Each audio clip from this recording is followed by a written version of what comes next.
Stage पे बैठे मोहतरम बिलावल भुट्टो जरदारी साहब,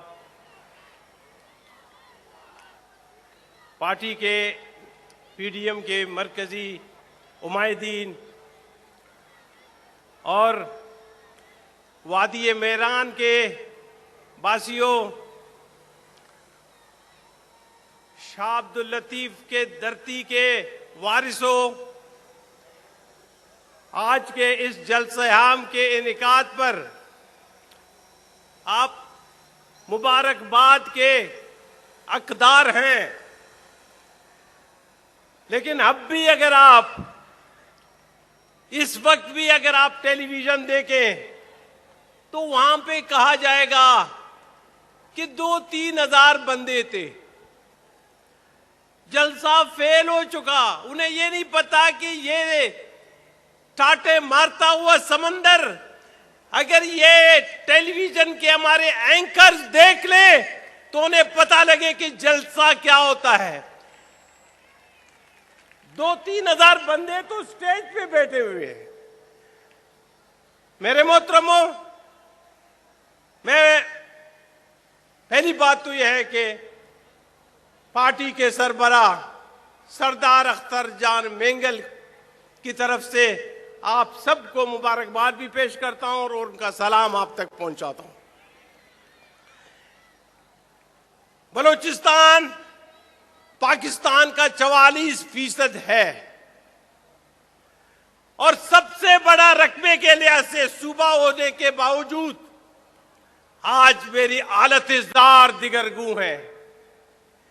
सोना उगलता हुआ बलूचिस्तान, पूरे पाकिस्तान की 70 सालों तक कारखाने और घर के चूल्हे जलाने वाला बलूचिस्तान, 780 किलोमीटर समंदर के मालिकान,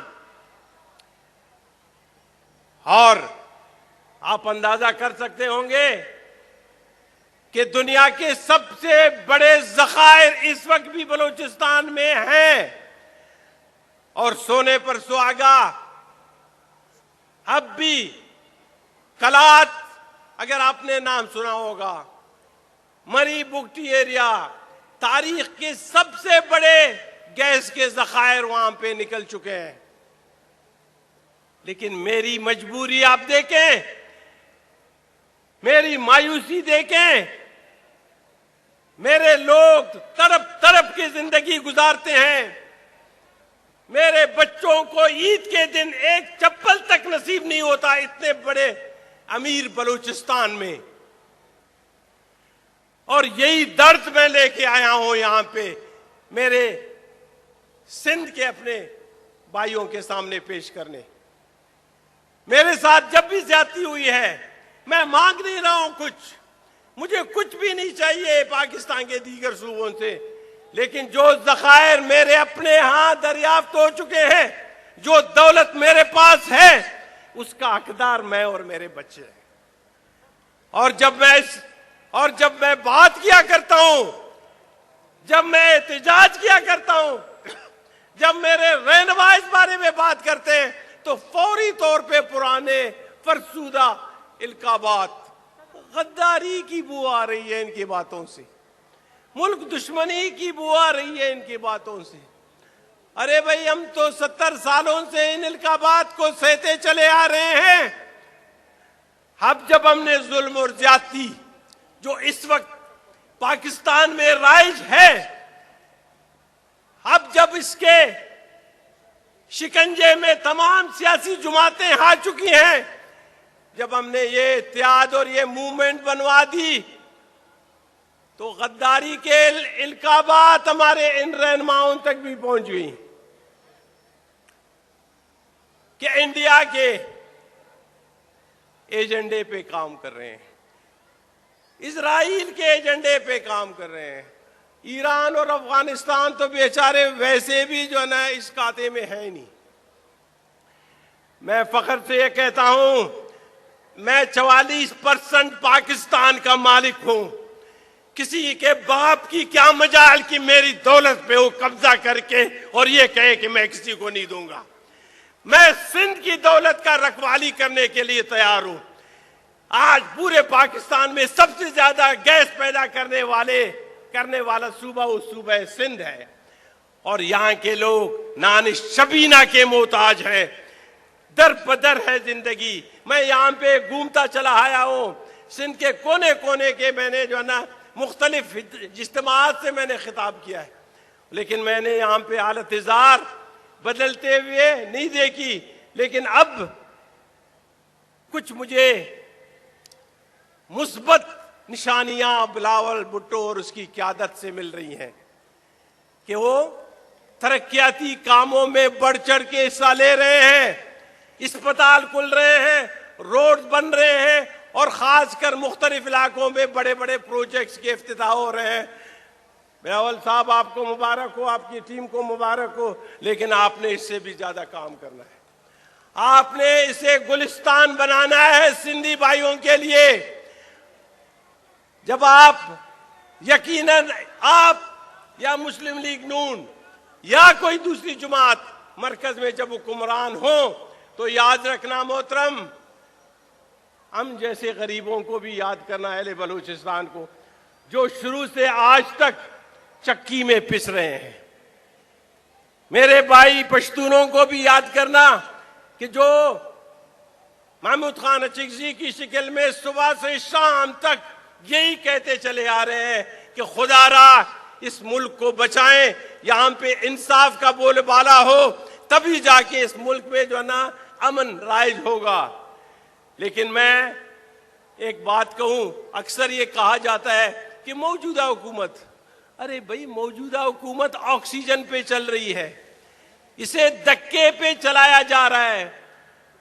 फकत जितनी भी खराबियां हैं, जितनी भी नाकामियां हैं, फकत दो अल्फाज कहते चले जा रहे हैं, घबराना नहीं है, घबराना नहीं है, हालात ठीक होंगे।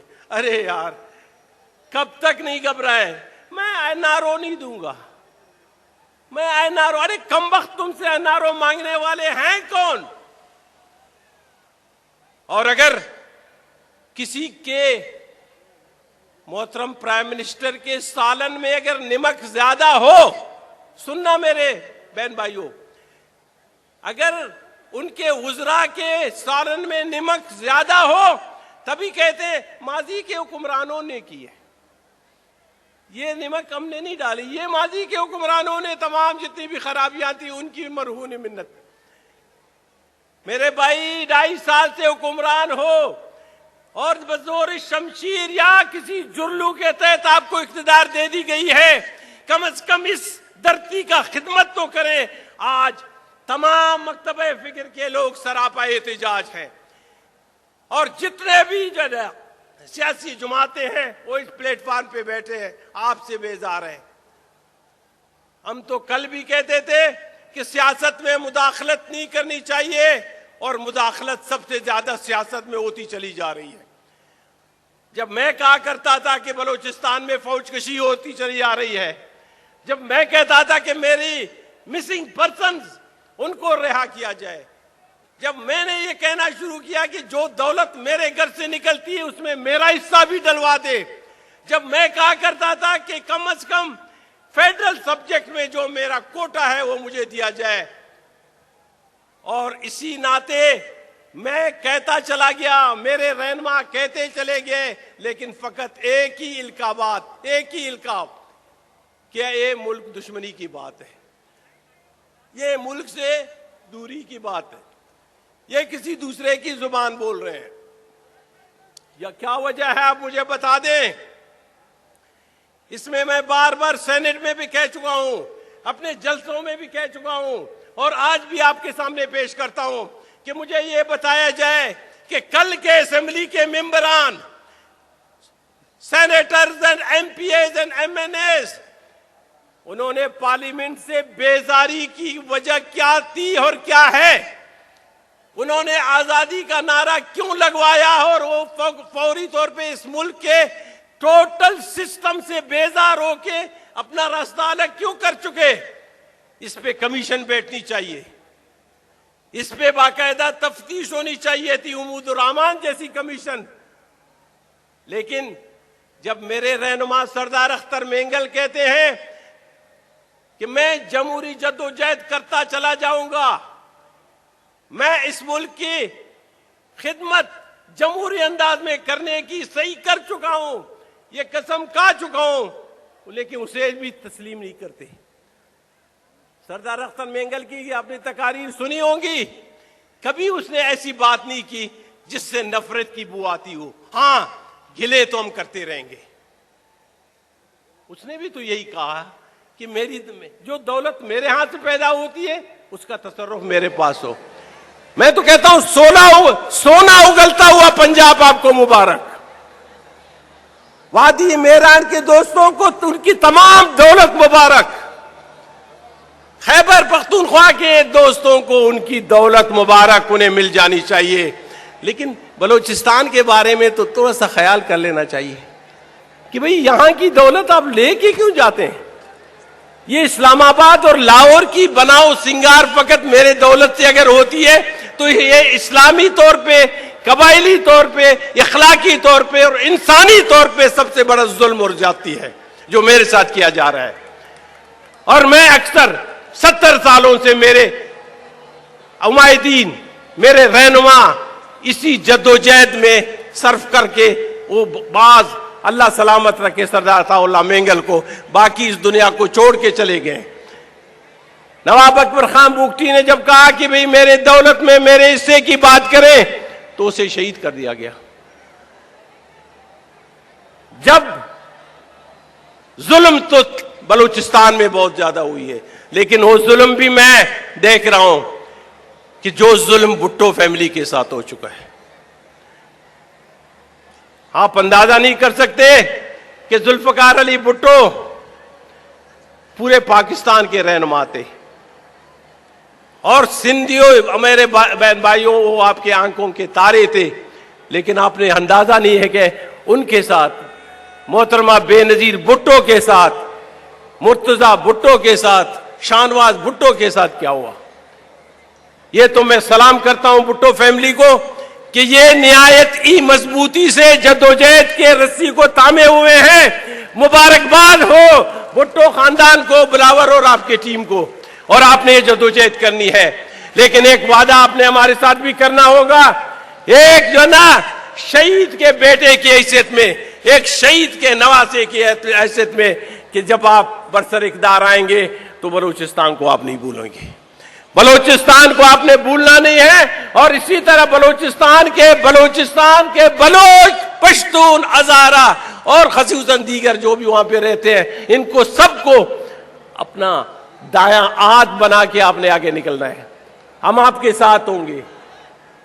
अगर एक बार फिर ये बात भी मैं करता चलूं, अगर एक बार फिर हमें मायूस किया गया तो फिर हमसे तो गिले करते ही रहेंगे। हमारे हाथ में कुछ नहीं होगा, हमारे हाथ में कोई इस तरह की चीज होगी नहीं। हम कभी कोशिश ये नहीं करेंगे कि कोई भी इस तरह के अल्फाज हमारे मुंह से निकले जिससे मुल्क दुश्मनी की बू आती हो। लेकिन अगर कल के नौजवान हमें इस हालत में छोड़ के आगे निकल जाते हैं और अपने जद्दोजहद के रास्ते अलग कर लेते हैं, फिर उसकी जिम्मेदारी मौजूदा हुकूमत या मौजूदा हुकूमत के लाने वालों पे होगी, ये अहले बलूचिस्तान पे नहीं होगी। इस हद तक मजबूरी है। जब मैं कहता हूं कि ये दौलत किसकी है, साहिल समंदर की दौलत किसकी है, रिकॉर्डिंग किसकी है, सयांदक किसकी है, कहता है ये तो फेडरल गवर्नमेंट की है। भाई मेरा हिस्सा 6%। अरे भाई ये केवड़े का नमक किसका है, वो तो पंजाब का है। अरे आप केवड़े का नमक आप किसी को नहीं देते अपनी। मैं पंजाबियों से गिला नहीं करता, मैं फकत इंसाफ की बात करता हूं। मेरे सोने चांदी को आप ले जाके कहते हैं ये दौलत पाकिस्तान की है और आपको 6% मिलेगा। और जब मैं कहता हूं कि ये लहलाती जितने भी खेत है इनकी दौलत भी आपकी, मैं ये भी मानने को तैयार हूं। आप तो मेरा गंदुम भी बंद कर लेते हैं, आप केवड़े के नमक में भी मुझे शराकतदार नहीं बनाते। लेकिन मेरे से जब भी मैं बात करता हूं फिर वही बात होती है कि हाँ भाई अगर ये बात करते रहोगे तो FC तैयार, फौज तैयार, एंटी टेररिस्ट यूनिट्स तैयार। ये है मेरी हालत बलूचिस्तान की। इस वक्त पीडीएम बनी है, ये उम्मीद का आखिरी किरण है और हम आश्रय इसी आश्रय में हैं कि इसी पीडीएम के तवज्जुह से मौलाना फजल रहमान की क़यादत में, बिलावल भुट्टो जरदारी की क़यादत में, मोहतरमा मरियम साहिबा की क़यादत में हमें अमन, आश्ती और खासकर इंसाफ मिलेगा। और वो इंसाफ ऐसा इंसाफ नहीं होगा जिसमें जुल्म और जाती हो, जिसमें जो न एक इलाका पसमानदा हो, जहां पे न बिजली हो न गैस हो, लेकिन उसके वसाइल ड्रेन करने के लिए 24 घंटे लोग तैयार हो। मैंने इस बार भी कहा था बिलावल साहब, मैंने कहा था कि पहले जितने भी जो न पाइपलाइंस थे उनका रुख मशरिक की तरफ हुआ करता था। गैस के पाइपलाइन मशरिक की तरफ हुआ करता था। अब खुदारा जो कलात में गैस निकली है, इसका रुख कम से कम मगरिब की तरफ करवा दें ताकि मेरे डिस्ट्रिक्ट भी इससे मुस्तफीद हो सके। लेकिन कभी नहीं करेंगे, कभी नहीं मिलेगा मुझे। लेकिन एक चीज है, जद्दोजहद बलूचिस्तान नेशनल पार्टी जारी रखेगी और ये जद्दोजहद उस वक्त तक जारी रहेगी जब तक जो ना मेरे तमाम बुनियादी हकूक मुझे नहीं मिलेंगे। पाकिस्तान डेमोक्रेटिक मूवमेंट जिस अंदाज में आज सियासत कर रही है, फकत एक ही नहीं कि इमरान खान मेरे ख्याल में जो है एक धक्के के बाद वो कहीं पे जो है जमीन बोस हो जाएंगे। लेकिन सिस्टम को बदलने की खातिर जो ऐलानात पीडीएम ने किए थे, जो प्रोग्राम पीडीएम ने बनाए थे, जो नारे अवाम को दिए थे, उस पर बरकरार रहना होगा। उसमें कमजोरी नहीं दिखानी होगी। उसमें अगर ज़ौफ और कमजोरी दिखा दी गई फिर आपको तारीख कभी माफ नहीं करेगा। हैदराबाद के मेरे भाइयों, आपको मुबारक हो जलसा। अब एक डेढ़ दर्जन के एंकर्स आज रात बैठ के कहेंगे 2-3 हजार लोग थे, वो भी तो आहिस्ता आहिस्ता चले गए मायूस होके। शर्म करें बदबख्तों। मैं जर्नलिस्ट का मुखालिफ नहीं हूं, मैं उन मालिकान का मुखालिफ हूं, मैं वो 1.5 दर्जन बंदों का मुखालिफ हूं जो लिफाफा सियासत पे यकीन करते हैं। और मैं उन लोगों का मुखालिफ हूं जो इस वक्त 1-1.5 दर्जन बंदे, मेरे मौजूदा हुक्मरान, सुबह से शाम तक टेलीविजन पे लेके आते हैं और पीडीएम के खिलाफ प्रोपेगेंडा करवाते हैं। मैं उनका मुखालिफ हूं, ये हमें काबिल कबूल भी नहीं है। वैसे आपने देखा होगा जब कोई टेलीविजन पे अक्सर आया करता है, उसके चेहरे में थोड़ी सी जो है ना नूर अगर ना हो तो मतानत तो होती है, उसमें जो है ना थोड़ी सी प्यार के असरात होते हैं। और ये जो 1 दर्जन बंदे जो टेलीविजन पे आज रहे मौजूदा हुकूमत, आपने इनके चेहरे देखे होंगे, इनके चेहरों से नऊसत बरसती है। जैसे कि ये अजीब से चेहरे होते हैं जिससे जो है कम से कम मुझे तो टेलीविजन बंद करना पड़ता है। आपको सलाम करते हुए, अहले बलूचिस्तान का पैगाम देते हुए, सरदार अख्तर मेंगल का सलाम देते हुए एक बार फिर तवक्को करूंगा कि मेरे बलूचिस्तान के भाइयों को आपने नहीं भूलना, मेरे रहनुमाओं ने भी नहीं भूलना, और आप अवाम उन्नास जो यहाँ पे एक जम्मे खफीर के अंदाज में यहाँ पे मौजूद है, आपने भी जो ना उन्हें भूलना नहीं है। उनके दादरसी में जो ना आगे आना है और उनके जो ना जख्मों पे मरहम रखना है। आपका मैं मशकूर हूँ। पीडीएम जिंदाबाद। इंशाअल्लाह ये जदोजहद जारी रहेगी। अस्सलाम वालेकुम।